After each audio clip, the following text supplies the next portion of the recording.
Dawn kienu l-kliem li bihom il-Prim Ministru Joseph Muscat iddeskriva l-finanzi ta' pajjiżna waqt konferenza tal-aħbarijiet bħala preparazzjoni għal budget li ser ikun qed iressaq il-Gvern nhar it-Tnejn li ġej.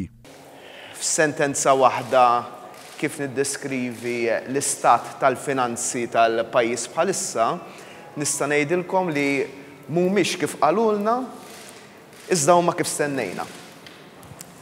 Li ifisser li l-istat tal-finanzi tal-pajjiż mhumiex kif kienu qed jiġu impinġijin mill-amministrazzjoni preċedenti, iżda kif konna qegħdin nistennew, u għalhekk l-aħbar it-tajba hija li dan il-Gvern se jkun kapaċi iwettaq il-mandat elettorali tiegħu, il-manifest elettorali tiegħu.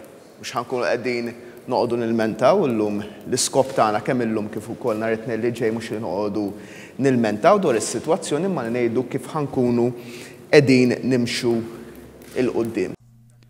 Sostna li l-instabilità politika fl-aħħar sena ħallit effett fuq id-dħul tal-Gvern, tant li d-deficit mhux talli se jkun ta' 2.3% iżda mistenni jaqbes 3%. Deficit għal sena illi għaddiet li l-Gvern preċedenti qed jbassar li ħajkun b'għedu ieħor 2.3% fil-verità qabbes 3%.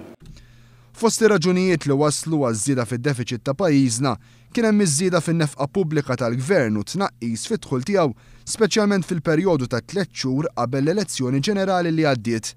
Il-Prim Ministru però qal li jinsab konvint li bl-għaqal ta' Gvern ġdid pajjiżna ser ikun qed inaqqas id-deficit tiegħu matul din l-ewwel sena tal-leġislatura. L-aħbar it-tajba hija li din is-sena konvinti u għandna pjan billi nsommu dan il-budget li hemm, ovvjament fil-kuntest li issa nafu bih li matul din is-sena stess ħankunu qed jirnexxielna nerġgħu ninslu taħt 3%. Joseph Muscat saħaq illi Gvern ġdid xorta waħda ser ikun qed jimplementa il-manifest elettorali tiegħu għal volja sitwazzjoni finanzjarja li sab Gvern ġdid kienet differenti ħafna minn dak li ppreżenta qabel l-elezzjoni Gvern nazzjonalista. Mandat il-programm elettorali ta' dan il-Gvern nistgħu nikkonfermaw li ħajitwettaq il-proġetti, l-inizjattivi, il-proposti illi poġġejna quddiem il-poplu fil-manifest elettorali jistgħu jitwettqu u jistgħu jitwettqu għax ma bbażajnihomx fuq dak li qed jgħid il-Gvern preċedenti, bbażajnihom fuq l-istimi pereżempju tal-Unjoni Ewropea u l-istimi tal-IMF.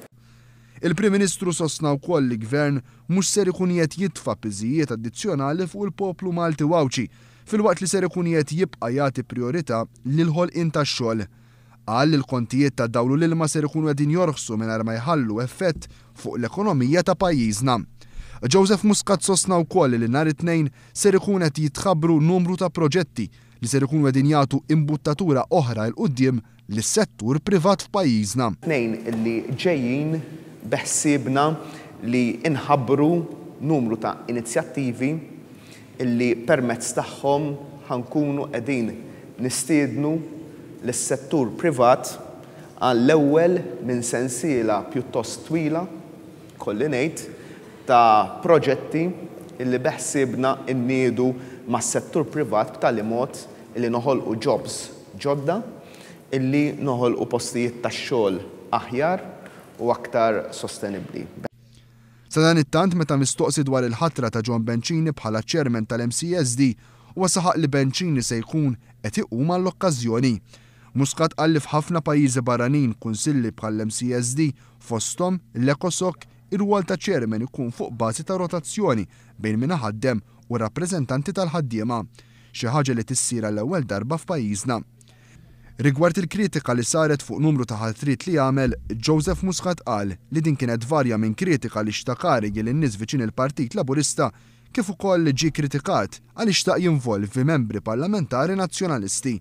Il-Prim Ministru żied jgħid li ma ddejjaq xejn imexxi n-nomina ta' Bencini kif ma ddejjaq xejn imexxi l quddiem in-nomina ta' Dolores Cristina bħala Aġent President.